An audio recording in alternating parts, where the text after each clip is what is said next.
Covid के बाद की अगर बात करते हैं, फाइनली जब कोविड खत्म हुआ तो सारे मेले जिस तरह से रिस्ट्रिक्टेड थे वैसे ही झिड़ी मेला भी जो है वो नहीं लगा था। बता दें आपको कि नवंबर 7 को ये मेला शुरू हुआ है जिसे 16 नवंबर तक चलना है। लेकिन ये मेला जो है वहां पे बहुत बाहरी राज्यों के लोग भी यहाँ पर आ रहे हैं। लेकिन इस स्थान की क्या पवित्रता है और झिड़ी मेला क्यों मनाया जाता है, इसकी बैकग्राउंड हिस्ट्री क्या है, वो जानेंगे हम। हमारे साथ बातचीत करने के लिए जो है वो महंत जोगेश जी हैं। सबसे पहले आपसे ये जानना चाहेंगे कि इस जगह के बारे में आप बताएं, कितना पवित्र स्थान है, और झिड़ी के बारे में आप बताएं। देखिए, ये स्थान जो है ये बाबा जी का और बुआ दाती का स्थान माना जाता है और ये 650 साल पुराना मंदिर है। 650 साल पहले इस मंदिर की स्थापना हुई थी और ये जो कार्तिक की पूर्णिमा होती है उस दिन ये मेले का आयोजन होता है। और कार्तिक की पूर्णिमा वाले दिन जो है इसलिए किया जाता है क्योंकि उस दिन स्थापना हुई। और यहाँ पे आप यहाँ पे शायद देख रहे होंगे, यहाँ पे लोग खिचड़ी का प्रसाद चढ़ा रहे हैं। तो जो पहला भोग यहाँ पे लगा था उस समय वो खिचड़ी का लगा था। मतलब जब पहले जो यहाँ पे जब मंदिर की स्थापना हुई तब यहाँ खिचड़ी का भोग लगा, इसलिए लोग यहाँ पे खिचड़ी चढ़ाते हैं। यहाँ गुड़िया गेंद चढ़ाई जाती है, प्रसाद चढ़ाया जाता है। बाकी ये स्थान जो है ये बाबा जी का स्थान है और बुआ दादी का। बाबा जी का संस्कार यहाँ पर हुआ था, जिस स्थान को आप यहाँ दिखा रहे हैं यही स्थान पे बाबा जी का संस्कार हुआ था। और बुआ दादी जो थी वो माता वैष्णो देवी का अवतार थी और वो उसी अग्नि में वो भी सती हुई थी। इसको चिता स्थान भी बोला जाता है और बुआ दादी का सती स्थान भी बोला जाता है इसको। प्रश्न मेरा ये रहेगा कि जो मेला लगाया जाता है ये क्यों लगाया जाता है, इसके पीछे की हिस्ट्री बताएं।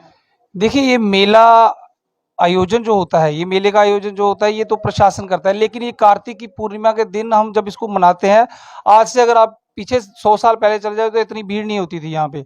मतलब उसको उसमें बहुत कम मात्रा में श्रद्धालु आते थे, लेकिन जैसे जैसे लोगों की यहाँ मनोकामनाएं पूरी होती गई तो आस्था लोगों की बढ़ती गई इसमें और श्रद्धालुओं की तादाद बढ़ती गई। आज लाखों की तादाद में जो है श्रद्धालु आ रहे हैं और फिर वो झिड़ी मेले के नाम से मशहूर हो चुका है। और ये झिड़ी मेला जो है ये हमारे उत्तर भारत का मेरे ख्याल में सबसे बड़ा मेला है, सबसे बड़ा मेला है।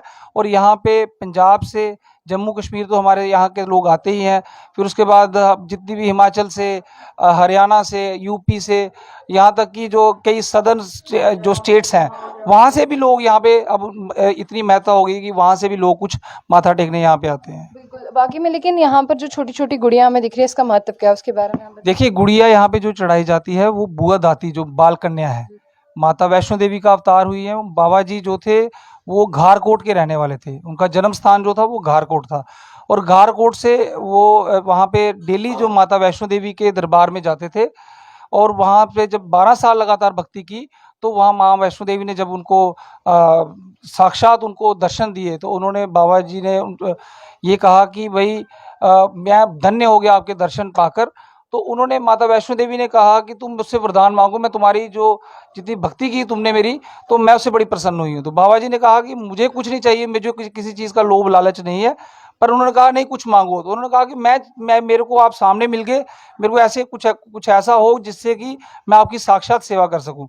तो उन्होंने कहा कि मैं तुम्हारे घर में एक बुआ के रूप में जन्म लूंगी, एक कन्या के रूप में जन्म लूंगी।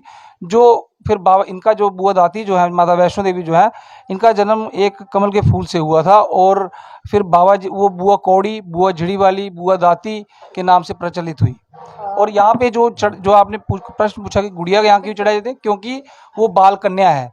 5 साल की तक ही उनकी लीलाएं हुई थी। माता वैष्णो देवी ने तब जो वरदान में ही कहा था कि मेरी जो लीला होगी वो 5 साल तक होगी, 5 साल के बाद कुछ ऐसा घटित होगा कि उसमें मेरा भी 5 साल का पूरा हो जाएगा, लेकिन तुम्हारा नाम अमर हो जाएगा, बाबा जी का, बाबा जी। तो तब से ये स्थान बना। और बुआ दाती एक कन्या है, तो जो लोग सुखन करते हैं वो गुड़िया गेंद वगैरह चढ़ाते हैं, खिलौना चढ़ाते हैं, जिनकी सुखन पूरी होती है वो भी चढ़ाते हैं। स्पेशली अगर बात करें तो कौन से लोग यहाँ पर आते हैं पर्टिकुलरली अपनी मन्नत मांगने के लिए, जो यहाँ से अवश्य पूरी होती है? देखिए, यहाँ पे हर तरह के लोग आते हैं। मतलब ये नहीं है कि ये सिर्फ एक ही जाति या एक ही धर्म से, सब जो है लोग यहाँ पे श्रद्धालु यहाँ पे आके माथा टेकते हैं। इसमें कोई नहीं, यहाँ पे आप देखिए पंजाब से आ रहे हैं, हिंदू भी आ रहे हैं, सिख भी आपने देखे होंगे, सरदार भी आते हैं।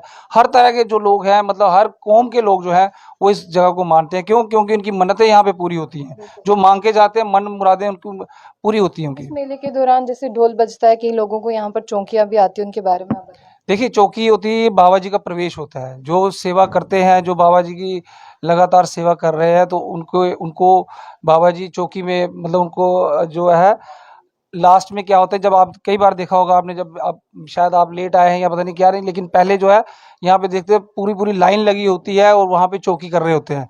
तो चौकी में उस समय क्या होता है कि उस समय वो बंदा होता है, लेकिन प्रवेश बाबा जी का होता है उसमें, और वो जो होता है वो वही चौकी फिर यहाँ पे आके शांत होती है। वो पीछे से शुरू होकर यहाँ पे आके जब बाबा जी के मंदिर में आते हैं, थोड़ी देर चौकी चलती है, उसके बाद वो शांत हो जाती है। फाइनली 2-2.5 साल की बात करते हैं, उसके बाद में ये मेला लगा, तो 2-2.5 साल क्या ये मंदिर बिल्कुल बंद था या यहाँ पर जो अपने तौर पर पूजा है वो की जाती है? देखिए, पूजा तो हमारे 650 साल से सुबह और शाम दोनों टाइम 650 साल से हमारे जो पूर्वज हैं, जो वो पूजा करते आ रहे हैं, और ये पूजा लगातार चलती है। कोविड की वजह से क्या हुआ कि बीच में अंतराल हुआ, लेकिन उसमें हमने पूजा बंद नहीं की। श्रद्धालु जो थोड़े बहुत कभी जो जब बंद भी था, जो टोटली था, लेकिन हम अपने जो हमारा परिवार है वो यहाँ पे सुबह और शाम दोनों समय पूजा की जाती थी। प्रसाद यहाँ पर खिचड़ी मिलता है या प्रसाद में के और रूप भी है यहाँ पर? देखिए, यहाँ प्रसाद खिचड़ी का भी मिलता है, जो मेन प्रसाद है वो खिचड़ी है, ठीक है। बाकी जो प्रसाद कोई चढ़ाएगा, कोई मिष्ठान का भी हम प्रसाद देते हैं, फुलियाँ हैं, मखाने हैं, ये चीज़ जो मतलब बाकी उसमें प्रसाद में जाती हैं। लोग यहाँ से चुन्नियाँ लेके जाते हैं, गुड़िया गेंद लेके जाते हैं कि घर में वो एक माता का स्वरूप मान के उसको पूजा स्थान पे जाके पूजते हैं। बहुत से लोग आपको देख रहे होंगे, क्या कहना चाहेंगे अगर वो मेले में यहाँ पर आते हैं तो किस तरह से जो है वो यहाँ पर आ सकते हैं, क्या मन्नत मांग सकते हैं?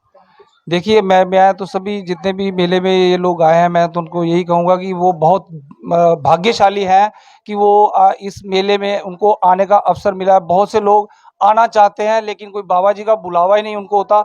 अगर वो यहाँ पे आए हुए हैं तो समझ लो कि उनको बाबा जी का बुलावा हुआ है। तो उन्होंने यहाँ पे आके माथा ज़रूर टेकना चाहिए और यहाँ से जो मन्नतें मांगनी चाहिए, क्योंकि यहाँ पे जो मांगी हुई मन्नत है वो पूरी होती है। शुक्रिया। तो ये थे हमारे साथ मंथ जोगेश जी, जिन्होंने खास तौर से बातचीत की, जो झिड़ी का मेला है उसकी बैकग्राउंड हिस्ट्री क्या है, और स्पेशली यहाँ पर जो लोग हैं वो अपनी मन्नतें मांगने आते हैं। सारी क्वेरीज जो है वो आपकी क्लियर हुई होंगी। अगर कोई क्वेरीज होंगी वो आप यहाँ पर आके भी जो है वो दूर कर सकते हैं।